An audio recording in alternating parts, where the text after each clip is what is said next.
Thank you very much. And we want to welcome everybody who's online today. We are going to lead you on a virtual tour of Northrop Grumman's Space Systems exhibit. Okay, so that's a look at me. I'll be your host this afternoon. And once again, we thank you for your time and attention. We are able to lead tours for legislative affairs departments. We invite U.S. senators and United States congressmen and women. This is the current NASA administrator. He's the head guy in charge of the $22.6 billion NASA budget, James Bridenstine, and he's being welcomed by the Northrop Grumman CEO, president, and chairman of the board, Kathy Warden. And I had a brief interaction with him, as you see on the left.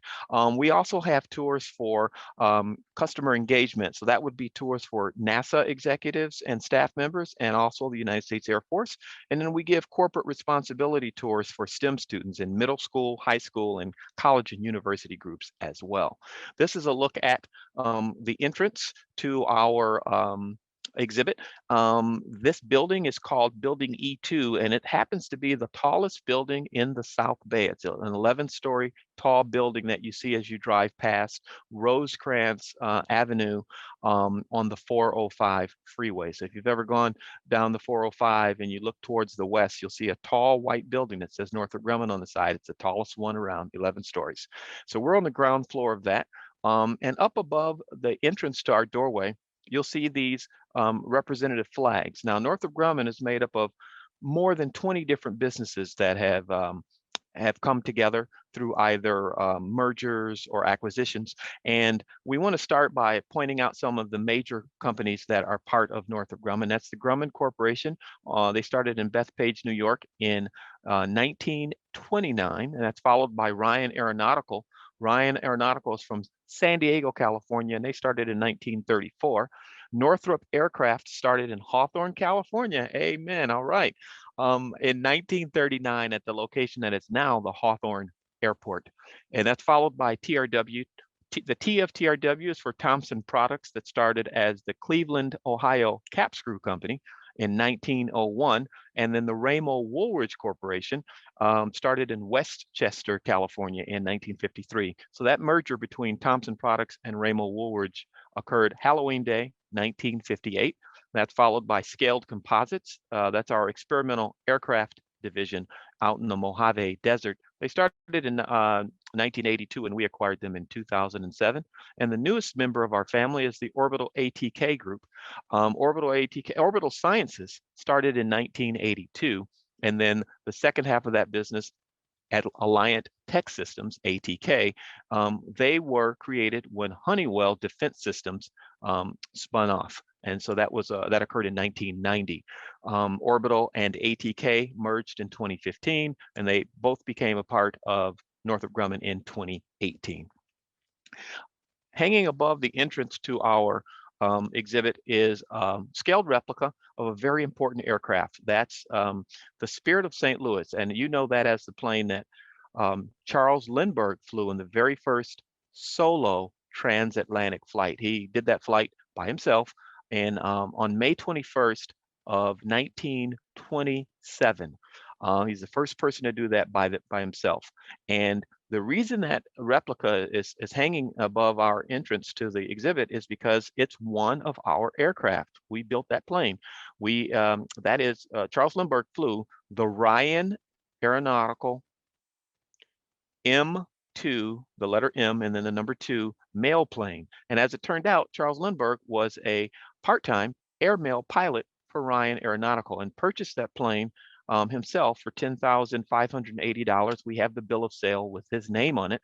And then he received a bunch of sponsorship from a group of business people from the city of St. Louis, and they decided to name the aircraft the Spirit of St. Louis. So he landed after flying 33 hours and 32 minutes across the Atlantic in Paris. He flew from New York City to Paris, France, and he won the Orteig Prize for the first person having done that by themselves. And that Orteig Prize paid him $25,000. And that was a whole lot of money in 1927. This is another look at that aircraft. This is the look of the east corridor of our exhibit. So if you look to the left and the top, you'll see a great deal of aircraft that we have there. We have 98 different aircraft on display, and in the center, hanging from the ceiling, we have some of the spacecraft that we're going to talk about.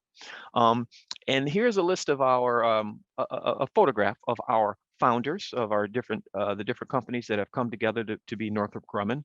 And I'm going to talk about a few of them right now. The first I'm going to talk about is Jack Northrop. And Jack Northrop never attended college.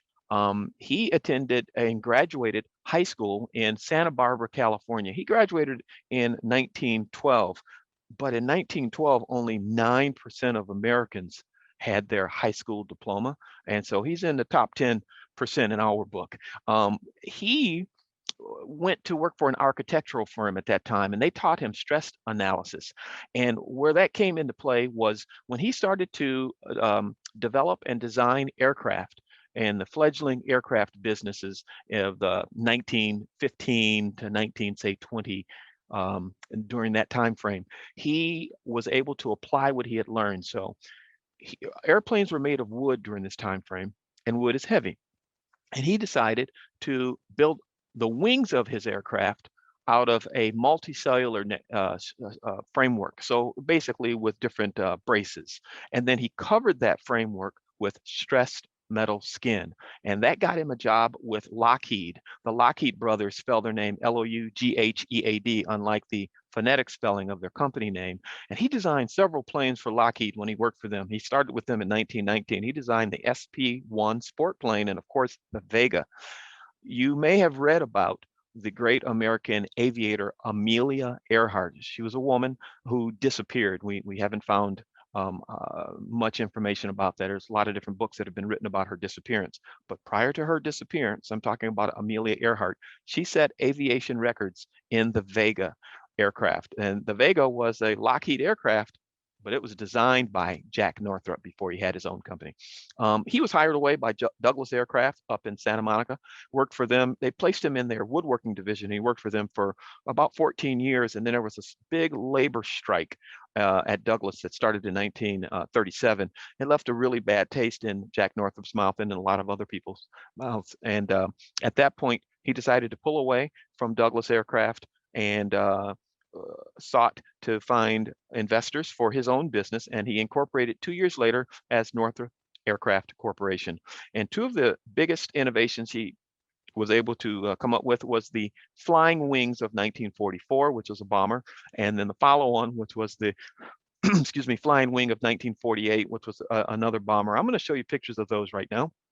This is the Northrop XB-35 flying wing from 1944. It's a propeller-driven plane, and it was a bomber. Now, the World War II ended in 1945, and this plane came about in 1944, right near the end of the war. Again, it's propeller powered.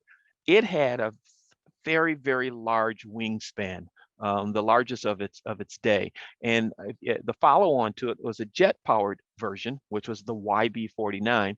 And both of these aircraft, the propeller-powered version and the jet-powered version, have the same wingspan of 172 feet, about roughly 2/3 the length of a football field. That's a huge, huge dimension. Just wanted you to know that. I'm going to talk now about Leroy Grumman. One of the stories I like to tell about Mr. Grumman is he was sitting at his desk one day in around 1939, and he was looking out the window, and he saw a bird fly, and the bird flew and it perched on a windowsill, and it did what all birds do when the birds perch. Its wings came alongside its body. He said, "That's a great idea. Why don't we do that?" So he grabbed a pink pearl eraser and 2 paper clips. He opened up those paper clips, and with the pink pearl eraser acting as the center section of an aircraft, that would be the fuselage, he stuck the paper clips, in either side of that pink pearl eraser, and he twisted them around until his idea came to fruition. And what it led to was the development of pivoting wing technology. And that's important because on the flight deck of an aircraft carrier, you have limited space when you're out at sea. And from this point forward, the United States could fit 5 pivoted wing aircraft in the same location that only 2 fixed-wing aircraft would fit previous to that. The very first plane to have that pivoting wing technology was the F-4F Wildcat.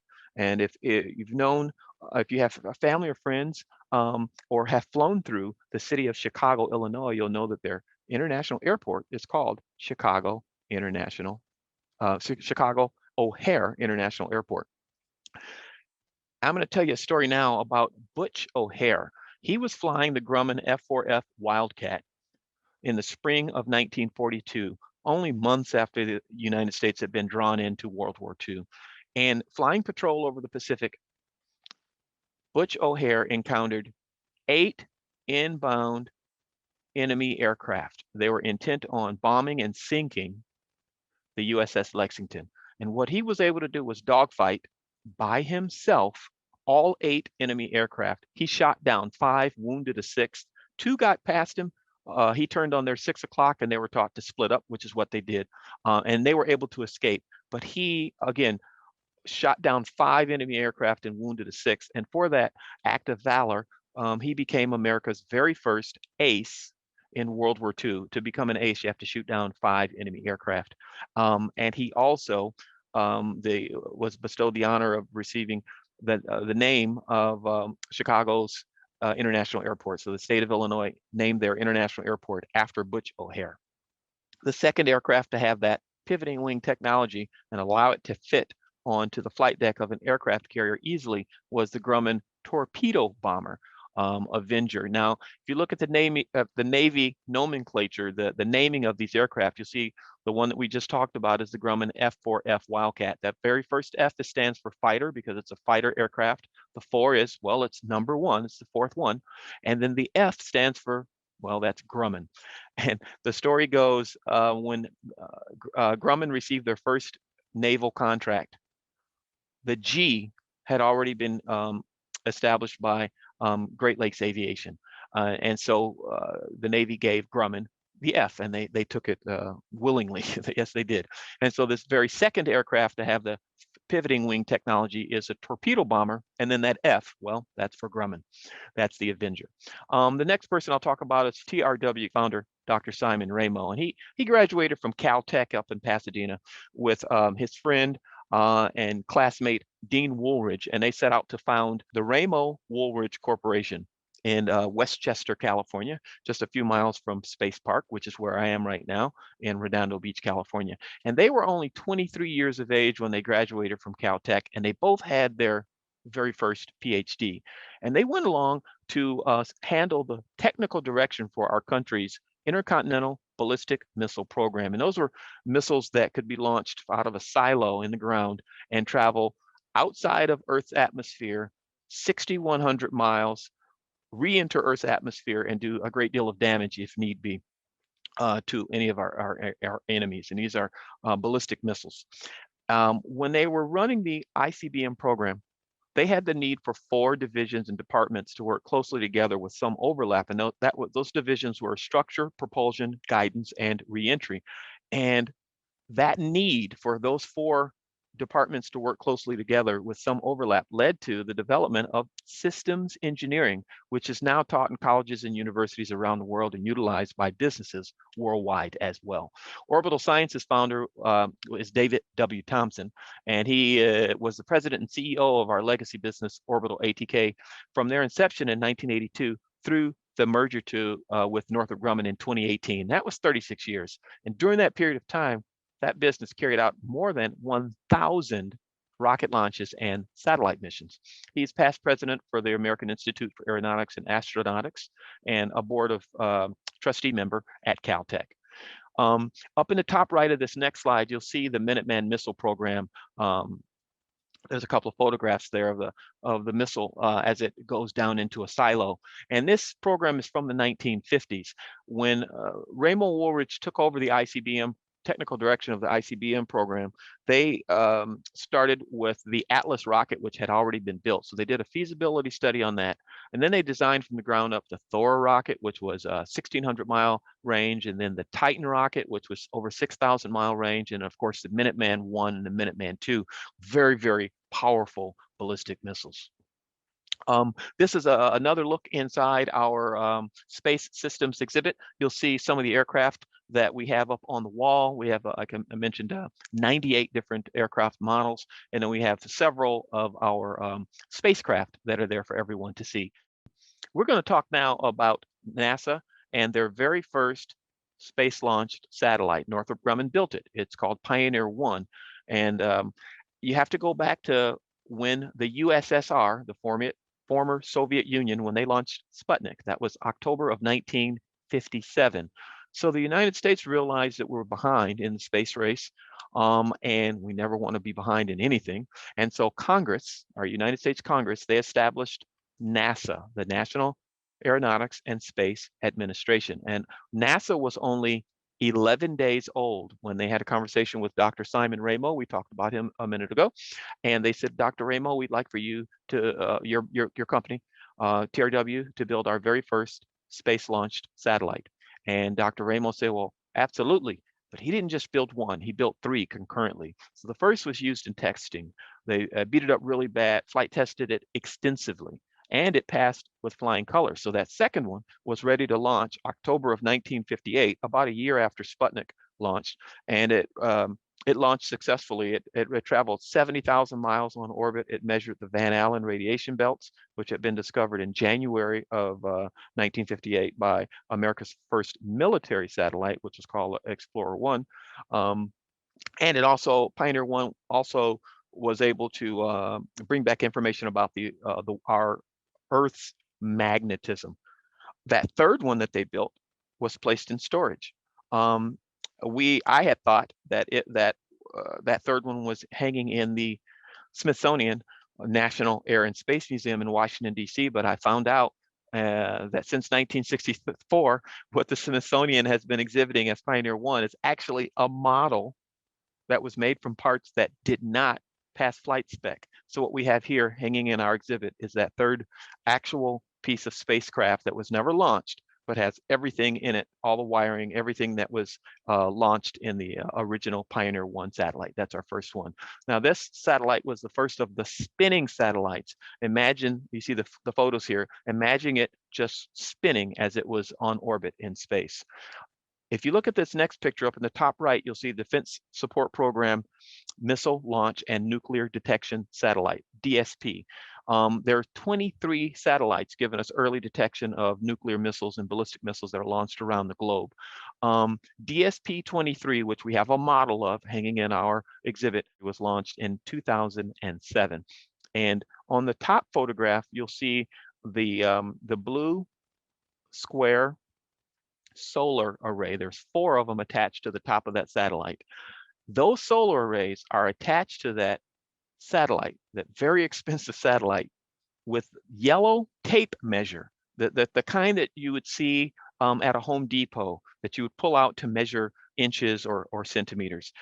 They flight tested it, they cut it to size, and they installed it on this satellite. And as it turned out, it passed with flying colors as well. So sometimes innovation is only, it's right in your toolbox or right in the garage or right in the trunk of your car, because we have to think outside of the box sometimes to make things work when we're doing something that's never been done before. And they were able to use some material that was easily sourced and local. All they had to do was test it. Tape measure material holding those solar arrays attached to this satellite. The Grumman Lunar Excursion Module helped Americans land on the moon. So we know that 12 astronauts have landed and walked the moon's lunar surface, starting with the first landing of Apollo 11, July 20th of 1969. Grumman built the Lunar Excursion Module. There's one of the models that are hanging, one of the modules that's inside the, again, the Smithsonian National Air and Space Museum. And we have a small model that we're looking at here on the right. The real deal is on the left there. At the bottom of this diagram, you'll see that the lunar module was powered by the descent engine. Now, the lunar module, as it says up here on this slide, was built by Grumman, but the descent engine, a very important part of the lunar module, was made by TRW. Now, we've talked about the companies that make up Northrop Grumman. Grumman and TRW were two very different companies in 1969 when we first landed on the moon, but we're all one big happy family now. We're very, very proud of the history of all of our companies that make up Northrop Grumman. So this descent engine happens to be the very first throttleable rocket engine ever launched. Prior to that, you'd launch a rocket and its rocket engine, we call it lighting a candle. You'd launch that rocket, but there was no stopping it. There's no turning it off. There's no turning it down. There's no throttle like you would have on an accelerator in an automobile, where you can speed up the car or slow down the car, or in an airplane. Well, on a rocket, you fire it off and it goes to where it's intended to go, and that's that. Well, TRW had to build a descent engine where they could softly land on the moon, and that's exactly what they did. There's a picture there of the lunar excursion module, and if you look closely at the bottom, you'll see the flares at the for the descent engine at the bottom. Now, Apollo 13, we weren't able to land on the moon because they had an explosion of an oxygen tank in the service module of the spacecraft. Well, NASA specified that Grumman provide at least 45 hours of life support for 2 astronauts that would be in the lunar excursion module for the length of time that they would be traveling from the rendezvous point of the spacecraft to the lunar surface. Well, as it turns out, on Apollo 13, because they lost power in the service module, all 3 astronauts had to climb into our lunar excursion module, which is part of the spacecraft, because it still had power. They were in it for not 45 hours, all 90 hours, while the descent engine, which was only intended to go the 9.87 miles from the rendezvous point to the lunar surface, that descent engine powered the entire spacecraft 300,000 miles around the backside of the moon. You might ask, why do they have to go around the backside of the moon? Well, because they had to change the mission while they were already in space. They had to go around the backside of the mission of the moon so that they would have the correct trajectory when they re-entered Earth's atmosphere, so that the spacecraft would not burn up. That 300,000 miles equals the farthest distance man has ever traveled away from Earth. Apollo 8 had traveled figure 8s around Earth and around the moon, and that distance, the farthest distance they had gone, was 300,000 miles. And it turns out that Apollo 8's crew had James Lovell on it as the command module pilot, and he also was the commander of Apollo 13. And it's one of those serendipitous cases where we had the right person in the right place at the right time. In case you're ever on Jeopardy, the third entrance to this chart, you'll see the Eagle. Launched July 16th, 1969. I've told you already that it landed on July 20th of 1969. But you may not have known that Apollo 10, its mission was not to land on the moon. Apollo 10, the lunar excursion module, the nickname was Snoopy, and you can see it right up there. So just wanted you to know that. We have some legacy orbital ATK products that we're going to talk about for a moment. The Minotaur 1 rocket utilizes leftover Minuteman boosters, leftover from the ICBM program from the 1950s. And from starting in January of 2000, there were 62 satellites launched on Minotaur 1 rockets. Minotaur 4 utilizes 3 Peacekeeper solid rocket stages, also decommissioned from the United States Intercontinental Ballistic Missile Program. So because those rockets were never fired or never utilized, they were saved, and Orbital ATK was able to use those in present day rockets. There's a Stargazer that you see on this photograph in the center there. That's an L-1011 aircraft that Northrop Grumman has, and it flies over the ocean at 39,000 feet and then launches the Pegasus rocket. And the Pegasus rocket is a 3-stage launch vehicle that puts satellites up to, I think, 1,400 pounds on orbit. Larger rockets, the Antares rocket. So yes, this is rocket science, by the way. The Antares rocket, you see a picture of that here in the high bay. It is the rocket, it's a 2-stage rocket that's used to boost up to 13,500 pounds into space. And it's used to launch the Cygnus spacecraft. And the Cygnus spacecraft, since February 14th, it's been the resupply vehicle that we use to send critical cargo up to the International Space Station. The most recent was launched in November of 2020, and it was at the International Space Station for a few months, and it was decoupled from the space station on January 6th of 2021, just last month. Let's see, what else can we show you? We can show you the graphite epoxy motors that power the Delta II.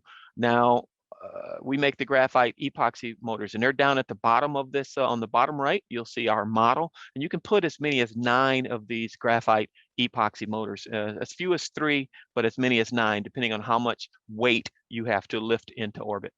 There's another picture there on the left. We also build the solid rocket motors on the Titan 4B, and previous to Northrop Grumman getting this contract, the solid rocket motors in the previous contractor, they built those out of the exterior casing was made of steel. Well, we build them out of a composite material, which is lighter weight, which means it takes less propellant to put this rocket in orbit. So it's safer, and it's less expensive, and just as efficient or more efficient. Just another picture of the model we have on the left and the real deal being launched from the launch pad. This is the boost vehicle that we make, and on the left you see the boost vehicle in its silo at an unnamed location. The plan for this particular rocket is to strike and in the travel of any inbound missile heading towards the United States. Now, these ballistic missiles leave Earth's atmosphere, and outside of Earth's atmosphere, they travel about 5,500 miles, and then they have to enter Earth's atmosphere to do any damage to the location that they're trying to strike. So this is a defense mechanism to destroy an inbound rocket to the United States, and it would destroy it outside of Earth's atmosphere. That's the key thing. And it's mid-course, which is that 5,500-mile period that the rocket is flying outside of Earth's atmosphere, where it can't do any damage to us that are down here walking the planet. Okay, this is the Grumman-built F-14 Tomcat. We figure that this is the real star of the movie Top Gun. Many people will say that that star is Tom Cruise, but we feel it's the F-14 Tomcat because that's the aircraft they flew in that movie and at Top Gun training. It has a highest speed of 1,564 miles an hour. That's twice the speed of sound, and it carries the Phoenix missile. The United States Navy's longest serving aircraft is the Grumman-built E-2 platform, and it started in October of 1960, and its role is to depart the flight deck of an aircraft carrier and then fly circles around the flight carrier, around the flight deck, miles above the flight deck, giving early warning with that round circle radar dome. That radome spins, and every 10 seconds it clicks and spins, and it gives the aircraft and those reading the mechanicals, it gives them 360-degree coverage of a more than 500-mile radius of any inbound aircraft that might be heading our way. So it's a protective thing that gives us early warning of anything that's coming to harm our aircraft carrier out in the middle of the ocean. This is the B-2 Spirit stealth bomber. Earlier we talked about flying wings, and if you look at this, it is a flying wing design. Its first flight was July 17th, 1989, and it's the most technologically advanced military aircraft ever designed and flown, and it's the Northrop Grumman B-2A Spirit stealth bomber. Guess what? It happens to have a tip-to-tip wingspan of 172 feet. That's the exact wingspan of those flying wings from the 1940s. Jack Northrop was way ahead of his time. This is an aircraft that we built in El Segundo in building 902. It's the FA-18 version E&F Super Hornet. We build the fuselage section of this plane. So we build the center of this airplane. We don't build the wings, but we will build the center. And from tip to tail, it is 60 feet, 1¼ inches long. And again, we build that in El Segundo on Aviation Boulevard on building 902. This is the fun section of our exhibit.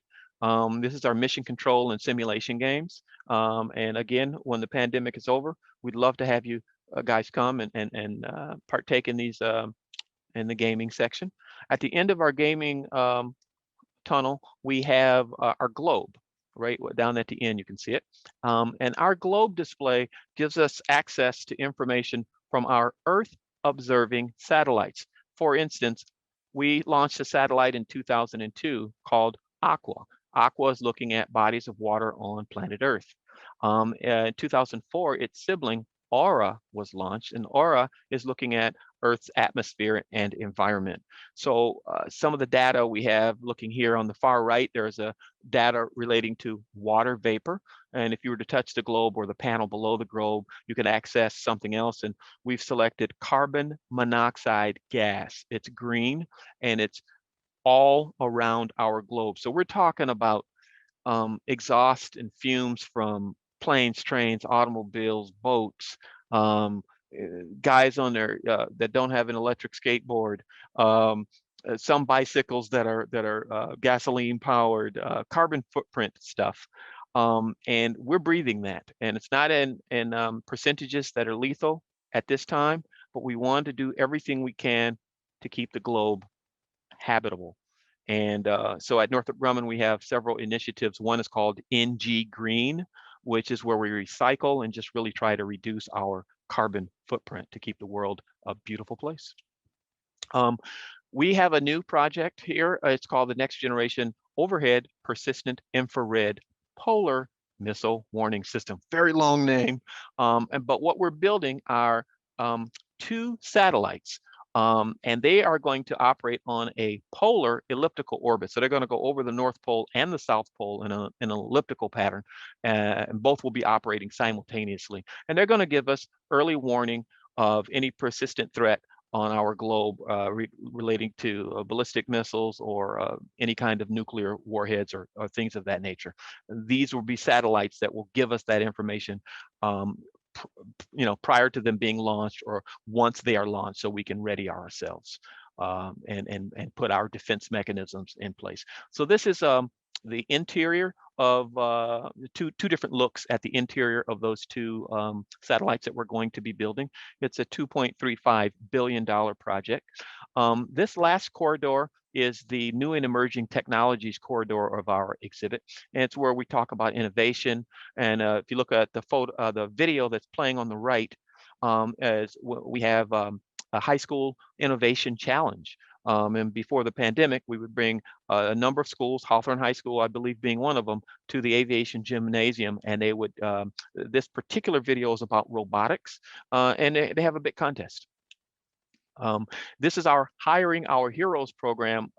We have that here at Northrop Grumman, where we hire veterans, veterans of our armed services, and when they become employees, we place their picture up on our wall, and it just gives everyone a chance to say thanks when they look at these photographs to everyone that has served our country and helped to keep us free. And we want to thank Chief Gray for that as well. Before we leave our exhibit, we like to talk about some of our other new and emerging technologies. And this exhibit here talks about the Advanced Extremely High Frequency satellite constellation. That's 6 different satellites. The first one was launched in August of 2010, and they provide secure and protected jam-resistant communications for military air, sea, and ground assets. And basically, their plan is to just keep our strategic commanders, they could be anywhere on the globe, but it keeps them in communication with deployed forces on the battlefield.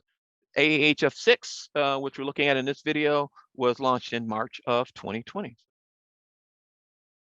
We also have a magazine that we show, and it's called One Magazine, and it comes out quarterly, and it's one of the instruments of our communications department here at Northrop Grumman.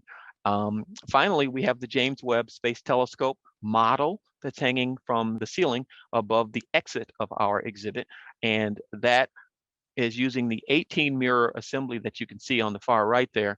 Those are beryllium mirrors, which is beryllium is metal, and they're covered with gold. And there are 18 of them that make 18 segments that make up this, which is going to be the largest infrared telescope ever placed in space. And with that, I'm going to say Thank you very, very much for your time and attention this afternoon. Again, my name is Garland Campbell on a virtual tour of Northrop Grumman's Space Systems exhibit.